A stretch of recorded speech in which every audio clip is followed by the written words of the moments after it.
Hello there YouTube, Vlad from Mantic Games here, and I'm back with another basic programming tutorial for C++. This is episode 4, and first I just want to say, sorry I haven't been here for a while. I've had various stuff at school, exams and stuff like that, so I haven't been able to make any new videos. However, I'm back, and I'll be making quite a few more videos, but we're probably going to be moving on to the next series, which is going to be making the games for Nintendo DS. We got all the basics from this series, I hope, and we can probably move on to DS now, and I'll cover that more next episode when we actually get onto it.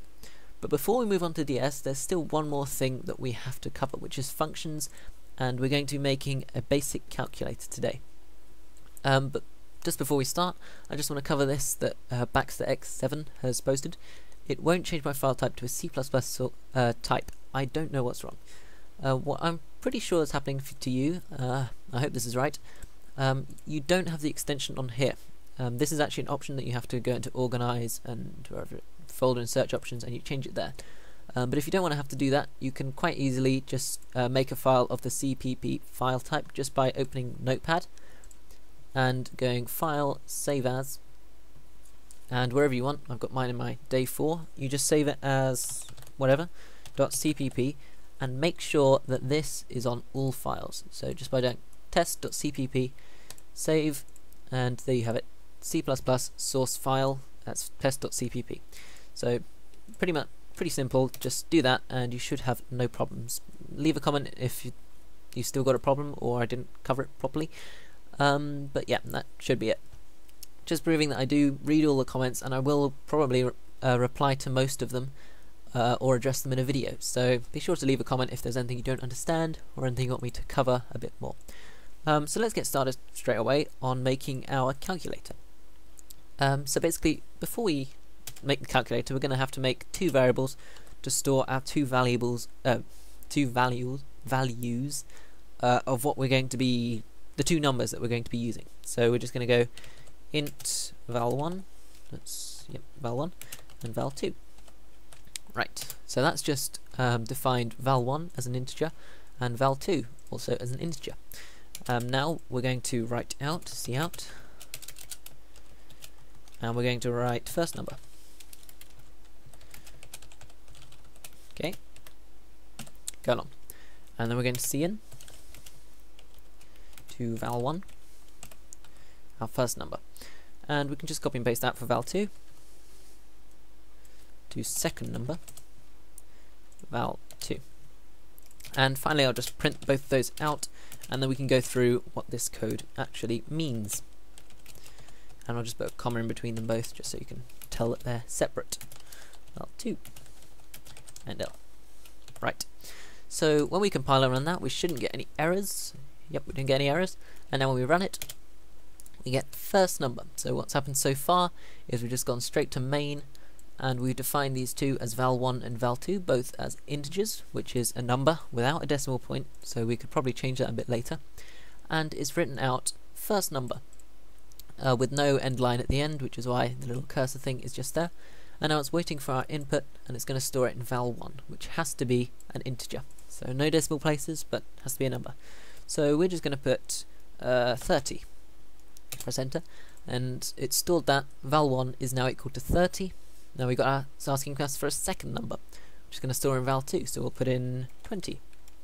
Press enter, and now it's written 30, 20, which is what it should have done, because we've got 30, 20, and just like that you can build an output mixing whatever you like. You can have numbers in there, doubles, characters, anything. So we've got 30, 20. Easy. So that's basically how we've got our numbers to be stored as variables. Now all we have to do is go like this, and that should add our numbers together. Pretty simple. We just put the brackets around here. Just always make sure you put the brackets around there, because later on when you're doing more complicated things it will get a little bit more confusing and it won't accept your code if you don't put the brackets around there. So just put those brackets around there just so it knows what you want to happen, and we'll compile that. And we'll put our number as 6 and 4. And there we go, we've got our output of 10, which is 6 plus 4, which equals 10. Now that we've got our basic addition, we can put that into a function, so we don't have to write that out every time. And we're going to call our function add. So add v1, v2, and there it is. So what we've got here, this won't work yet because we have to set it up as a function should be in C++. I think I covered this the previous tutorial a little bit, but I'll just cover it more in depth now. So if we were to write in here add, so what we've got, I'll just get rid of that because I didn't notice it. Yeah, no. So what we've got, to make our function, first we have to write in what it's going to return. So we're going to write in int, because for now it's always going to be returning an integer. Then we write our function name, which is add, and any variables that it takes. You can't leave your variables like this because we have to say what type of variable they're going to be. So we put integer and integer. And then we have anything that we want the function to do, followed by, at the end of the function, return. So what happens here? We're told that it's going to return an integer. We're told the function name. The first variable is v1 and it's an integer, and the second variable is v2 and it's an integer. And then we have our function, which is just going to return the value of v1 plus v2, which is going to equal whatever it equals. So now we run that. It's going to ask for our first number, which we're going to put as 10. Second number, which we're going to put as 40. Okay, which we've got 50. So what's happened is we've just gone add, which is that. Val1 is now v1, val2 is now v2, just for this function. So v1 plus v2 is 10 plus 40, which equals 50. So it's returned us 50 and it's written it out. Simple enough. And we can do the same for minus, division and multiplication. You've got to be careful though, when you use minus. You can't use that because this is already taken by C++. When you try and compile this, in fact if I try and compile this now, we should get thrown an error. Yep. Nope, never mind. I'll just have to rename these as something else. There we go. Hang on. There we go. When you never mind. Never mind, just me being a little bit dopey. So we'll just call these add, minus, multiply. Oops, multiply. And divide. Easy. So basically our four functions are addition, which is simple enough. We've got our plus, minus. For minus we just put a minus. Multiplication. Now when you're doing multiplication we can't use a multiply sign as you would do normally, because that just is going to return a value, the variable v1x v2, which we haven't defined anywhere. So for multiplication on computers, in pretty much anything, you use a star. So that's going to do v1 times v2, multiplied by v2. For division, the same. There's no divide character on the keyboard, so we just use a /. Don't use a / because remember we use that in characters for, say, new line or tabs or anything like that. So it's a /. So we've got v1 divided by v2. Now we run this. Let's just put in some random values here. Compile this. No errors. Press enter. First number 6, 4. That's still only got our add addition function. These have all been defined, but we haven't called them anywhere in the main. So what we're going to do now is we're just going to make a few new lines of this. Yep, in fact we'll just do it like that. Oops. Come on, there we go. So we just go like this a couple of times, in fact 4 times, and we're going to call them addition, minus, divide, and multiply. Oops. Multiply. Okay, so those are going to be our 4 functions, and it's going to return 4 values for these. So when we compile that, now it's done. It says minus is ambiguous because it's already been defined. Where is it? There, in std minus. If you get an error like this saying reference to minus is ambiguous, what that basically means is it's been taken by some other thing. So we'll just call this something else, such as we'll just call it -1, just for now, just so we don't get this error. And we'll just run through all this so it doesn't. There we go. Now we compile. No errors because we've changed this to -1 instead of minus. Press enter. first number, we're going to use 50. Second number, 5. Okay, so we got these 4 outputs, which is perfectly reasonable because we got these 4 functions. So our first one, 55. That's the addition of 50 plus 5, which sure enough equals 55. Then we've got minus 1. This 1 is just, as I said, because it doesn't like it when we just use minus. So minus 1 is 45. 50 minus 5 is 45.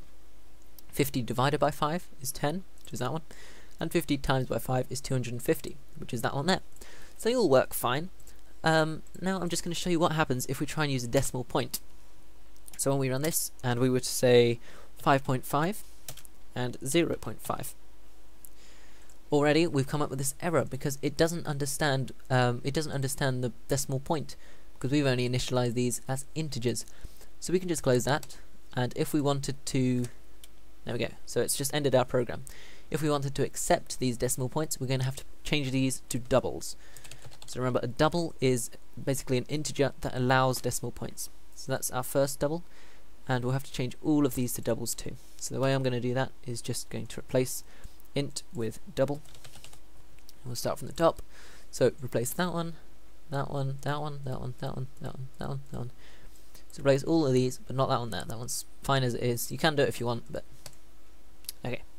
So that's replaced all of these as double. So now these all accept decimal points, and we should get no error when we compile now. There we go. Okay, first number 5.5. Second number 0.5. You see already the program hasn't crashed, which is a good sign, as always. Now we run that. There we go. So 5.5 plus 0.5 is 6. 5.5 minus 0.5 is 5. 5.5 divided by 0.5 is 11, because it's times by 2. And 5.5 times 0.5 is 2.75. And that works with anything. We can put any numbers in there. We could put something really obscure, and it should do it almost immediately. There we go. All of them have done very quickly. You could barely notice that it was calculating them. So that's very good. We've got our calculator that does all of these 4 functions. However, if we wanted to have our calculator just do one of the functions by demand, say if we said, if we wrote in here another thing that said, let's make it say action. So our action should accept plus, minus, divided by, times. So we can put in a character of what we want it to do. So for that we're going to need to make a new variable of a character. Just going to put char action. Okay. Now when we run this, we'll just put this to action. And for now, we'll just output our action on the end of here. So action and else, just to make sure that it does receive our action and put it in properly. You should always debug your code before you run anything any significant changes, because if something goes wrong, you have to backtrack all the way and fix it all. So we'll just put in some random numbers, 5, 2, and plus. Okay, and sure enough, that's all worked, and we've even got our plus down here at the end. Now what we can do is we can check that it's got our action. Now we can call a if statement to check our action with what we want it to do. So we covered if statements last episode, which you can watch in the link at the top left, somewhere up here. So actions were basically just if action equals, remember it's a double equals sign, plus, then add or cout, add val1 to val2. There we go, and we'll end line. Okay, so that's basically just saying if our action that we put in is equal to a plus sign, then add them together and write whatever it is. And we'll just do that the same for minus, divide, and multiply, and I'll just write that in very quickly. So we can put in the else's as well. Else, do this. And we'll just copy and paste that a few times. There we go. So we do the same for minus, divide, and times. So minus 1, oops, minus 1, 1, divide, and times, or multiply. There we go. And we'll put one more else on here saying unknown unknown action. So Just put my L key back in because it keeps falling out the keyboard. Come on. Okay, else out unknown action. And we'll just end the line there. Okay, so basically that should all run just fine, and we'll test that now. Okay, so my first number can be 5.5. Second number, 0.5. Our action. So we want to, I'm going to just say 5.5 minus 0.5. So we'll put on a minus sign. And there we go. It's given us a 5. So what's happened here is we've just gone, this was equal to 5.5, 0.5, and minus. So when we run through here, we've gone, if the action is plus. No, it isn't. So let's go to the else. If the action is minus. Yes, it is. So let's do this and ignore all of the rest of the else's, and then just end the program. So there we go. We've got our basic calculator, and yeah, that pretty much covers functions and our first program. So thanks for watching, guys.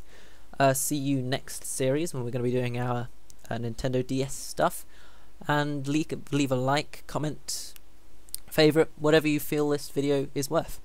So yeah, thanks for watching, and I'll see you next time.